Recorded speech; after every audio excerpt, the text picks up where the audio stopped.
Hello, everyone. I'm Brian Carrington, and you're listening to Call Talk for May 14th, 2014. And today's topic is gamification, what it is and how it can help your contact center run more smoothly.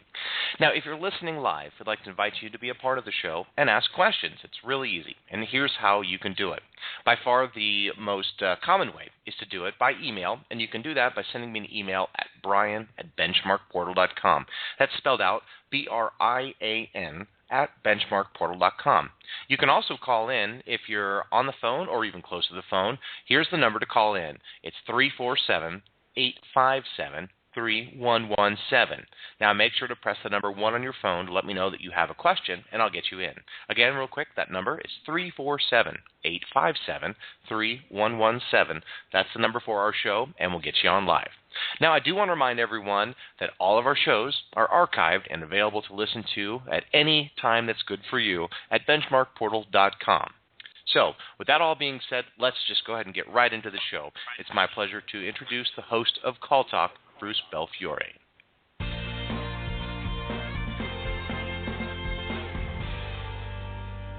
Well, thanks very much, Brian, and welcome to Call Talk, everyone. We have a great show, and I'm really happy to be joined today by my colleague, Dee Buell, who's the content manager for this episode. How are you doing, Dee? Good, thank you. Okay, good. You ready to play games? Absolutely. Okay, great. Well, we brought in a real expert on the topic for everybody, Mr. Bob Cowen. Hi, Bob. How are you doing? Great, Bruce. Indeed, great to be with you.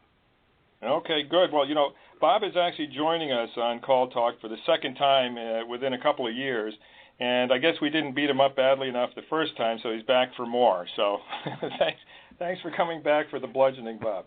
Well, Bruce, I'm grateful to be here. Okay, great. So a bit of background on Bob. He's been in the contact center industry for more than 30 years, during which he's visited many call centers across the country.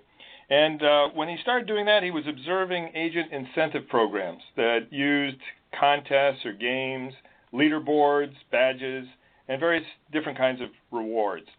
And, creating and managing these kinds of incentive programs, as those people on the phone know, can be very labor-intensive. And in many cases, they only ran periodically for relatively short duration. And oftentimes, the managers didn't even measure the ROI of these programs. And then after the conclusion of most of them, the key metrics would revert to their prior state. So it was like, it gave a bump, but it didn't have any lasting impact. Then came the key moment for Bob Cowen, the epiphany moment, right, Bob? Exactly. In about 2006, Bob saw an article in the Wall Street Journal describing how a large bank was using an online incentive application that motivated employees to improve attendance, adherence, it reduced attrition, and especially that new hire attrition, which can be so irritating and expensive for call centers. So it also used brief online games, leaderboards, rewards, and operated full-time. So this wasn't just an occasional thing. So to him, this sounded remarkably like what he had seen in call centers, but it had been automated and offered as a cloud service and could run continuously. So sort of a real leap ahead. And recognizing the huge savings potential, he contacted the company that provided the online application called Snowfly, for which he now works as an expert advisor. And the rest is history. And he's very graciously on today to share some of that history and that knowledge with us. So first question, Bob, for those who are just dipping their feet in for the first time, what is gamification and why is there so much hype about it these days? Well, Bruce, it's certainly a hot word. It's a very, very clever buzzword today, but it uses the game techniques and non-game applications to make activities more engaging and more fun. Usually involves rewards, leaderboards, badges, those kinds of things. Now, if that sounds identical or very familiar to contact center incentives that we've been doing for years, you're right. However, very recently the definition was updated to include the requirement that it be automated or computerized. Now, if I can make an opinion or a comment here editorially, that's an attempt by the folks in Silicon Valley who created the term gamification about 3 years ago and claimed it to be the next best thing. an attempt to differentiate it from what's been going on in call centers since the first ones were created in, say, mid-1970s. Well, those people in Silicon Valley, I mean, they've always got something up their sleeve. But it is true, I mean, to their credit, that taking things, automating them, making them easier managerially and more effective in terms of application can sometimes be a huge step forward. But, you know, going back to the essence, you're saying it's really not so different from what contact centers have been doing since their inception in the mid-1970s. Well, contact centers really have been ahead of the curve. It has been the main thrust that we've seen the last 3 years is that gamification has been moved into the consumer marketplace. And for that, we really should be very grateful and give them some attaboys. The gamification today does provide us an opportunity to let the senior management, however, in call centers know just how far ahead of the game we really have been. Many times I see senior management has often viewed incentive programs with somewhat of a degree of disdain. After all, when many of them were moving up the ranks, the philosophy was that if you did a good job, your reward is you get to keep it. However, with today's millennials and Gen Xers and Yers, that just doesn't cut it. Senior management's kids today and grandchildren are exposed to gamification numerous times every day. Now, this should make our job easier to justify spending on an incentive program, provided, of course, it can document an acceptable ROI. Okay, so actually, we're not only learning about management techniques, we may also be picking up some good parenting techniques from this show. Is that right, Bob? It works every time. Heck, as the father of a teenage boy, I can tell you, any advice I can get is good advice. Well, let's provide some context. So step back for a second. And what are some of the realities that contact center leaders are faced with that gamification can help with? I mean, they're challenged with retention of new hires, schedule adherence, first call resolution, quality, upselling, customer retention, all of these things. So give us some thoughts on where this all fits in. Well, we see these every day, and the ones that you picked up, Bruce, are probably the majority of them that we see. There are a lot of other small ones, but for today's purposes, let's go ahead and use those as some examples. Okay, so great. So getting more specific, tell me about some of the best practices for addressing attendance and adherence problems. And heck, while we're at it, show us how simultaneously you can work on quality in the call center. I mean, I don't want to make your job too easy, Bob. Thank you, sir. First, Bruce, there are really two behavioral principles that will have a significant positive impact on any incentive program. One is reward the daily homework. I'll explain that in a moment, as well as having fun. That's where the games come in. And now, these two things behaviorists call continuous positive feedback and random intermittent reinforcement. They're both key and critical to Gen Xers and Gen Yers. The continuous positive feedback teaches new behaviors. The random intermittent reinforcement reinforces and keeps learned activities exciting. Now, in the world of attendance and adherence, I recently spoke, Bruce, with a large insurance company. They offered a $100 reward for perfect attendance for a year. Less than 5% of the more than 300 agents actually qualified for that. Now, their problem, they were focused on the wrong date. They were focusing on December 31st. And rather than that, they should be fixing tomorrow's attendance by, for example, on the concept of small rewards for daily attendance, and then bonus rewards for, say, 5 days in a row. Remember, the philosophy is, if there's a mantra to remember, it's reward the daily homework, and the final grade will take care of itself. Now, the second element is making it fun. Now, one of the best ways to do this is to reward with tokens or tickets. Now, they're then used to play brief games of chance, not skill, but chance. Games like a spin the wheel or pull the ticket from the fishbowl, you know those kinds. However, every game must come out with something positive. That means there are no empty envelopes or no lottery tickets that come up, oh, gee, didn't get anything.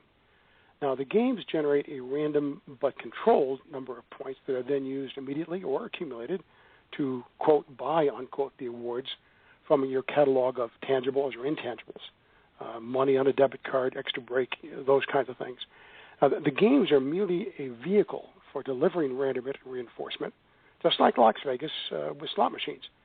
However, every game in the contact center must generate a positive output. Now, to answer your question about call quality, most clients reward for attendance and adherence provided the quality remains at a certain level. In some cases, they are disqualified or reduced rewards if they fall below a certain threshold. Okay, so that makes sense. In other words, what you have to do is be able to pass a barrier, if you will, or sort of a threshold or a benchmark, there's a good word, of quality metrics on those the quality things that you're being measured on. And then if you pass that, then in terms of the cost-related metrics, you're able to actually get rewards for. Is that a fair summary? Exactly. Okay. Benchmark is a great word. Well, you know what, Bruce? What I hear in the call center industry is quality is their ticket into the game, and it kind of goes along with gamification. Yep. Yeah. That's a good way of putting it, Dee. Yeah. That's the ante to get to the table. Well, very good. Well, okay, Bob, how would you apply the two principles to reducing new hire turnover? Because we know that new hire turnover is vexing for a lot of people. We also know that certain centers could do a better job of recruiting and screening, but leaving that part aside, just in terms of how gamification can have an impact on new hire, that vexing to new hire turnover, what have you found through your experience on that topic?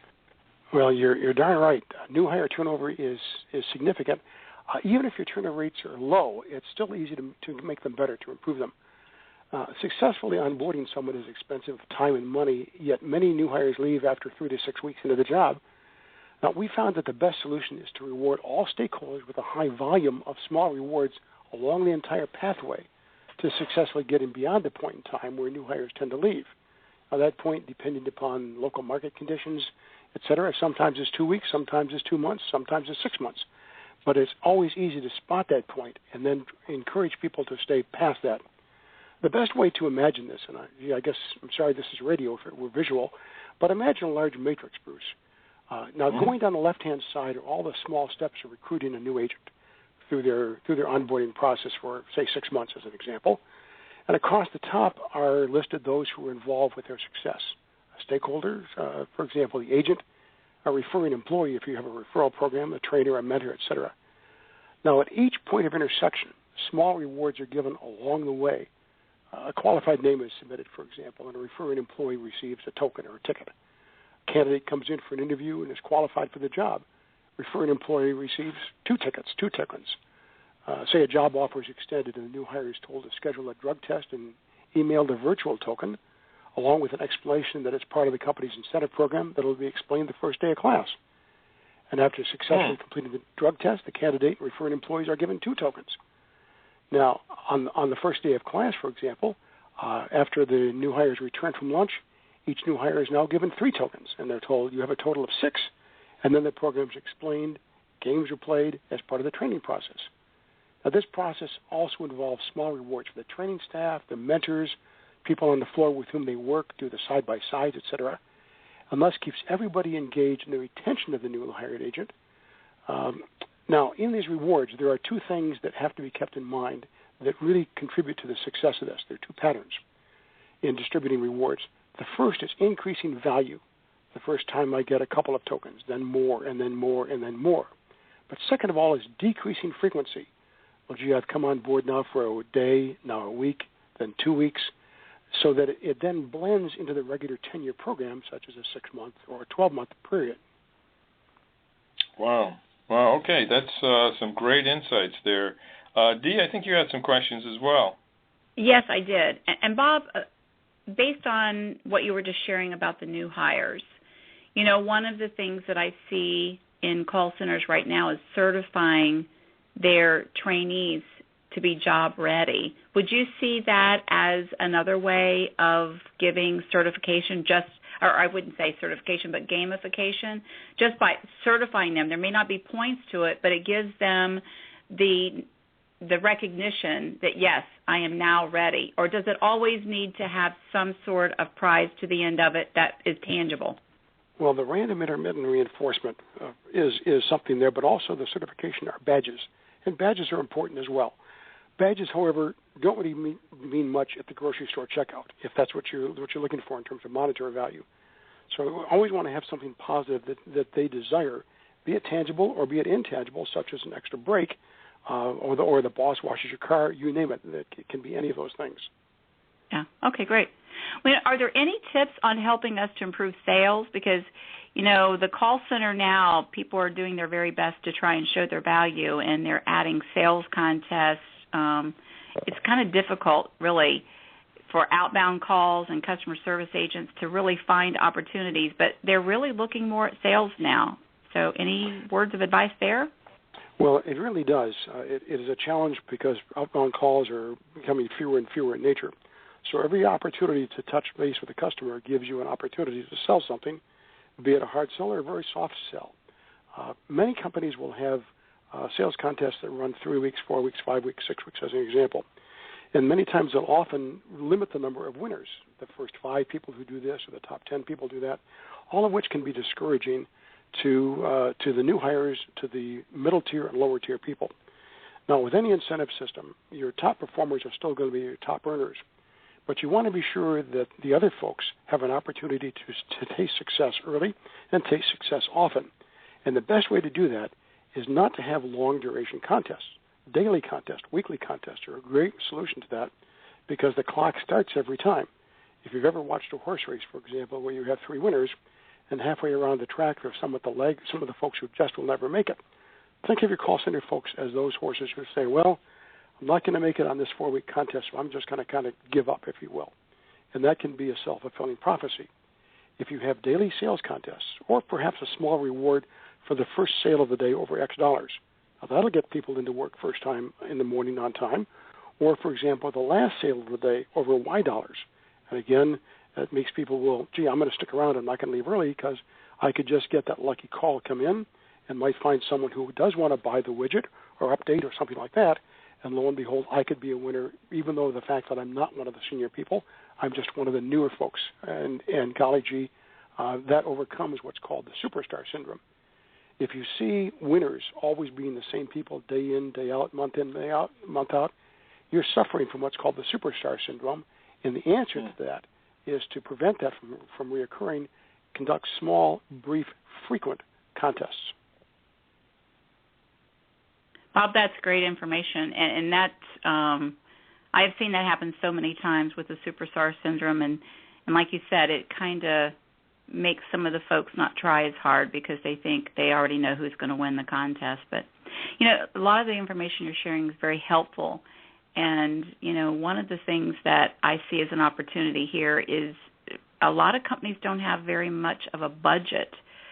So is there kind of a Goldilocks amount that you think people should be planning in their budget to fund a gamification type model in their call center? We have observed that's a very good question, and it's often a question that people have in the back of their minds. What is this going to cost me? And after all, what is the ROI? First of all, let me say that if you're not measuring your ROI, you must. We found that about a third of people around the world do not actually measure the return on investment, which is a real indictment of what they're doing.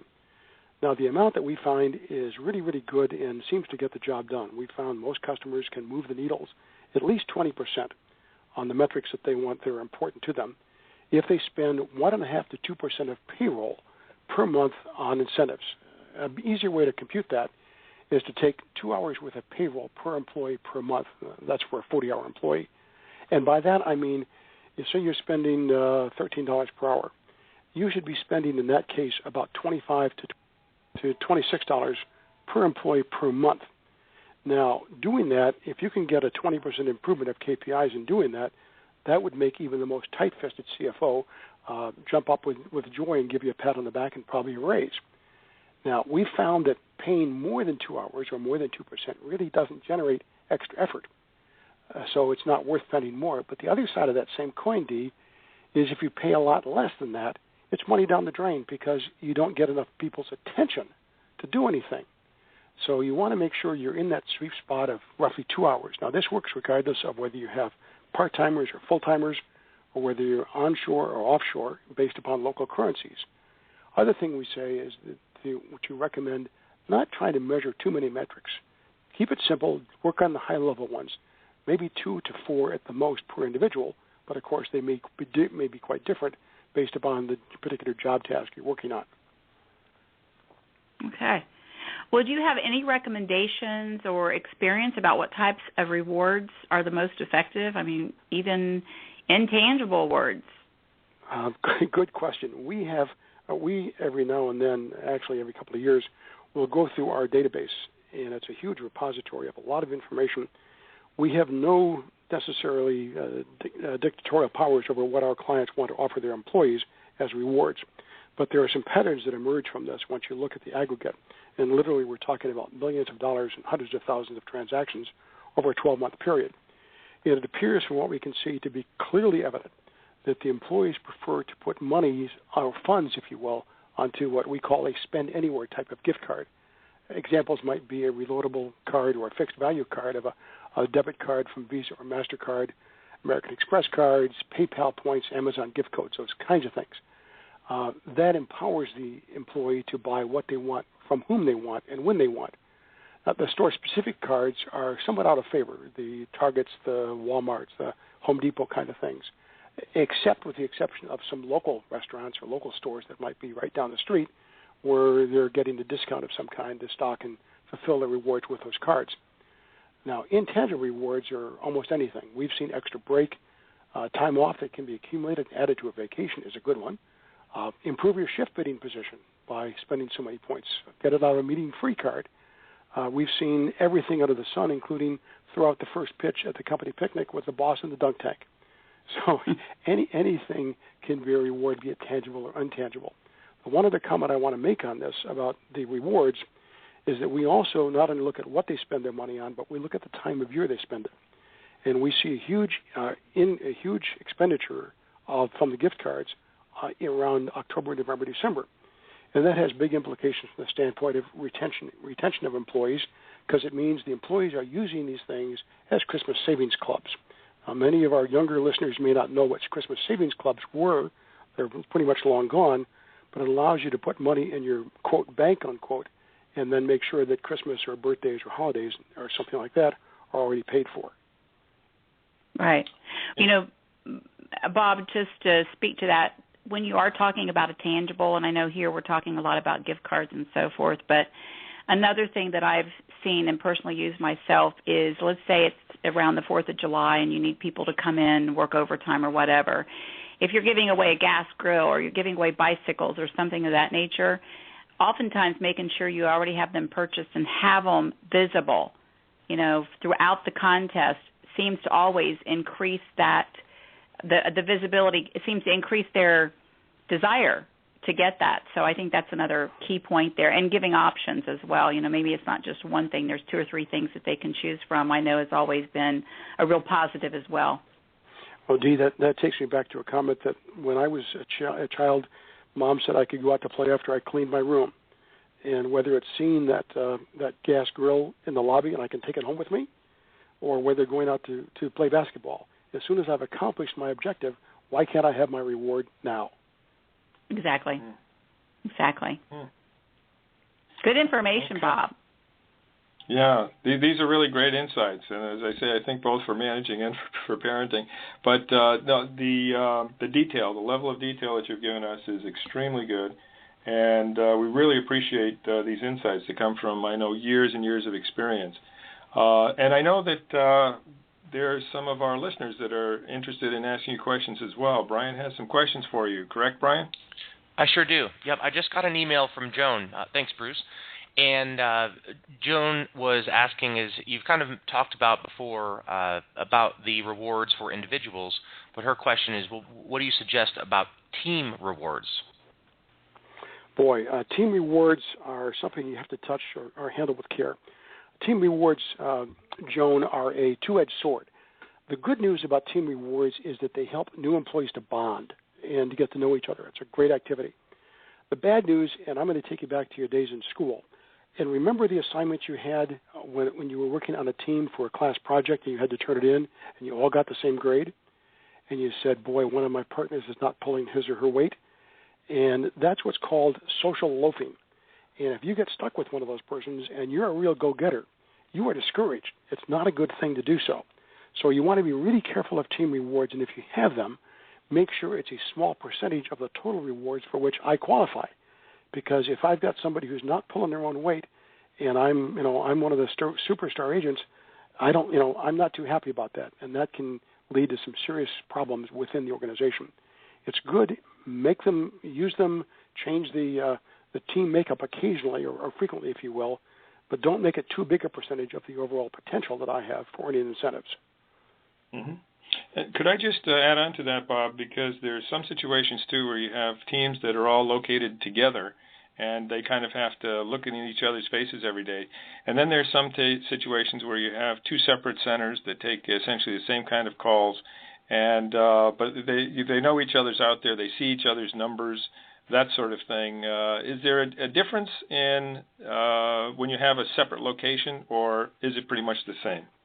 It's pretty much the same, and again, you suffer from the same risk factor in that if it's a large percentage of the total remuneration for which you qualify, you can run into problems if you've got some really great people and they are dragged down by others in the organization. So it can lead to resentment, but it's great for integrating new folks into the teams as quickly as possible, making sure, people stick around because they develop some relationships. Maybe their children go to the same school, they like the same television program.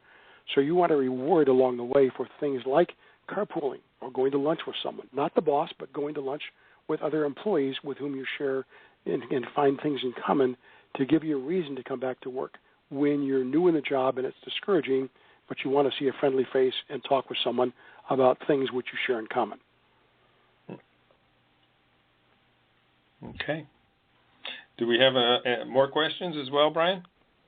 Yeah, I've got one other question on email, but also we had one of our colleagues, Amy Novak, has called in and is listening in on the show, and she wanted to ask you a question. So, Amy, you're live. Thank you, Brian. Hi, Bob.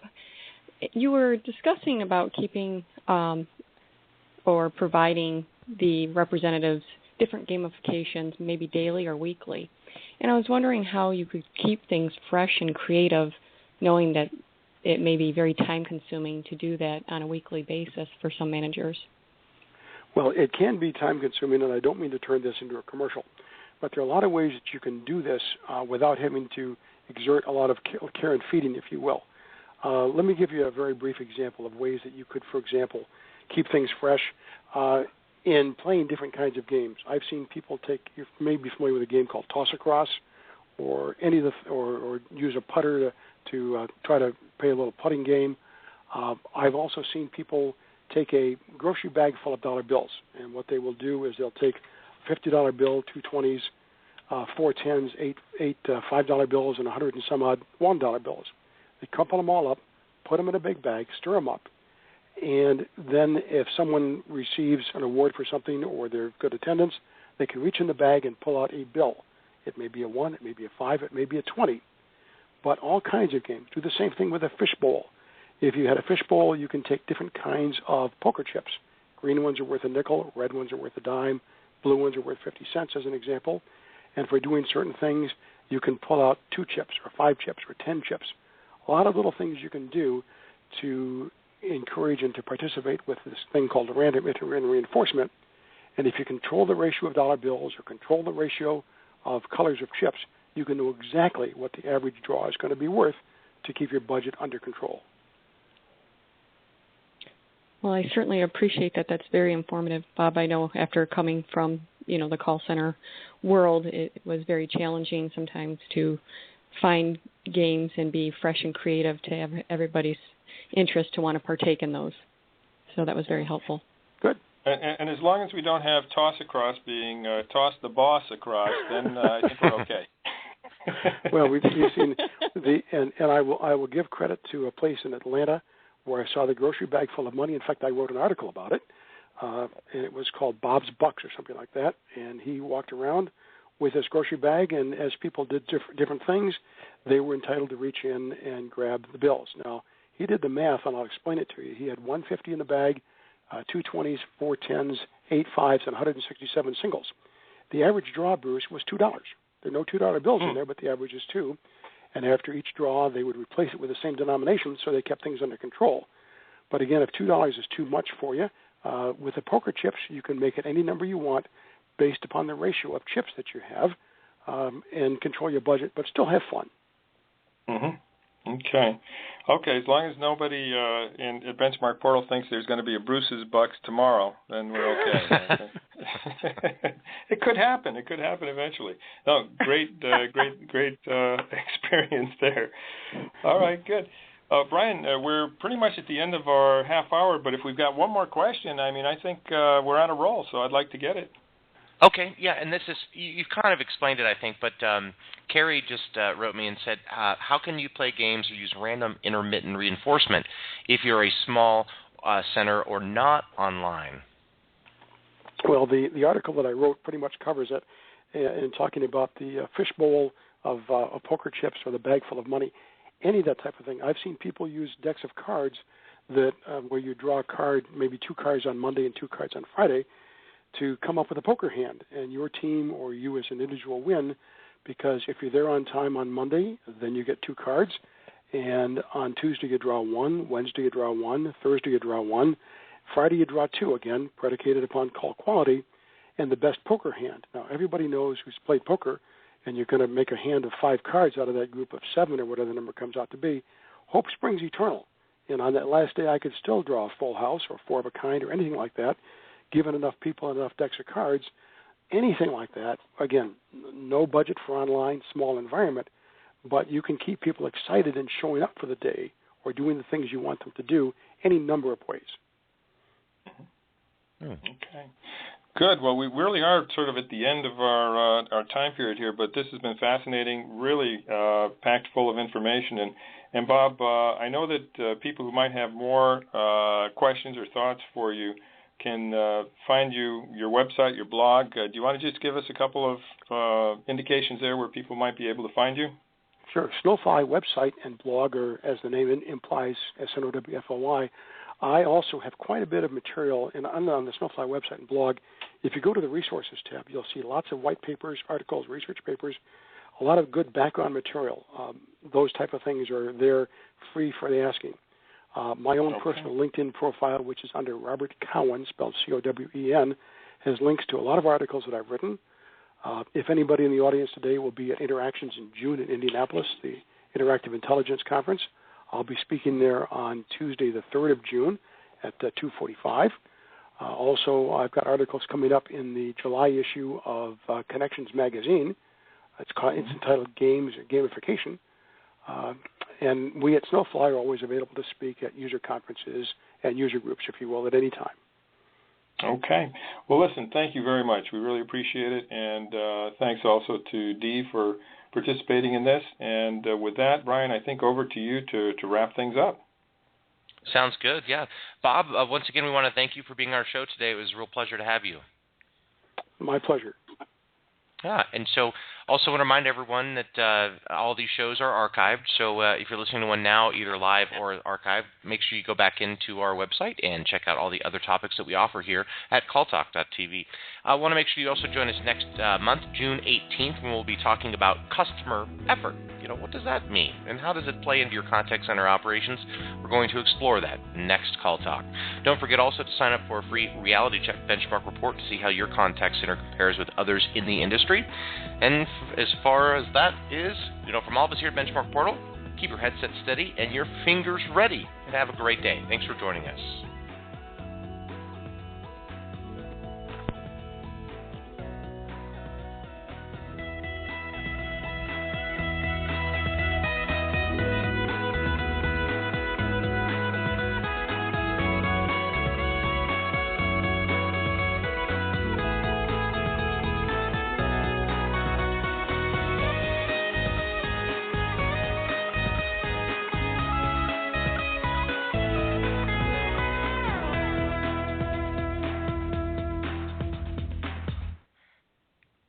That's a wrap. Take care.